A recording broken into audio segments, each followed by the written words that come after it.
The sponsor of that bill, Congressman, joins me right now. First of all, sir, thank you so much for being with us. Talk about why you introduced this bill and how it would work.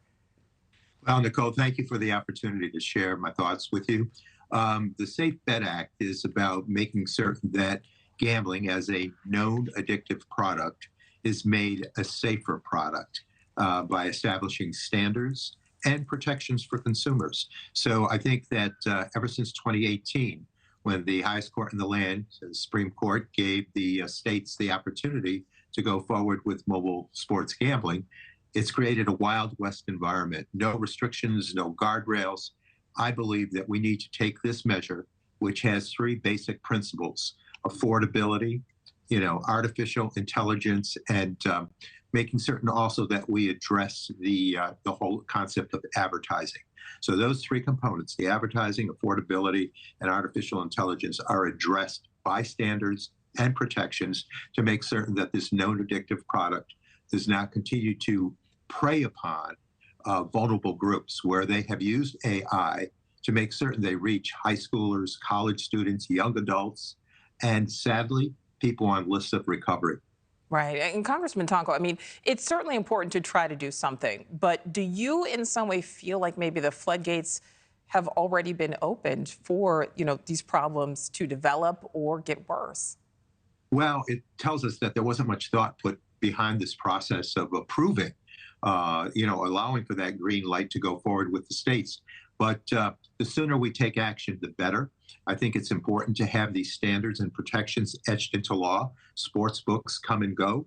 I think it's important to know that the safety net of legislation that would be implemented and follow through is very important. There are those who are impacted by the whole concept of chasing losses, so that if we take alcohol as one of those substances that's in the same disorder category in the DSM-5, which is the go-to manual for clinicians, as is gambling, there are DRAM laws where states address someone who's noticeably intoxicated. They take action. Here, we need to make certain the sports books take action. They have relied upon this responsible gaming model where the onus is placed upon the gambler, on the one who might have the addiction, the gambling addiction. We need to change that. We need to put the onus on the sports books. Do you think we'll get to a point where online sports betting permissions in some way have to be rolled back? Maybe not completely, but at least partially. Oh, I think so. I think the opportunity here is an important one. I think the preventative elements that we can introduce, we're going to grow a generation of a much higher percentage of gambling addicts who, again, are impacted by this disease of addiction.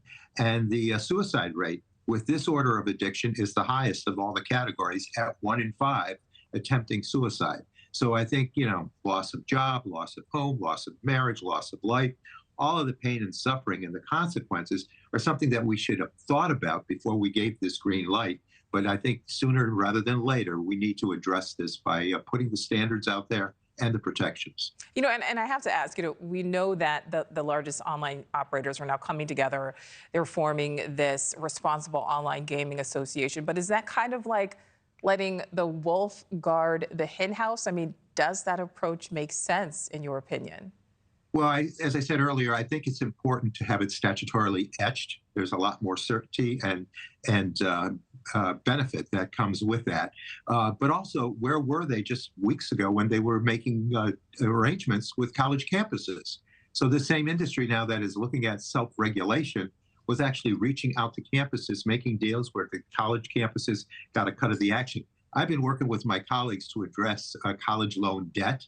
Now we're going to add addiction debt to that also. I've been talking to college students. I've been talking to young adults who were dropping out of college, others who weren't getting their degree as they were hoping at because of their addiction to this gambling. Students using their student loans to pay for their habit. The magic here with bonus bets and free bets and all of that nomenclature that is ridiculous is driving people into a situation where they're chasing losses. And the onus here has to fall back on the sports books, not on the individual gambler or general public. Thank you for watching. Go to newsnationnow.com to find News Nation on your television provider. And don't forget to click the red subscribe button below to get more of News Nation's fact-driven, unbiased coverage.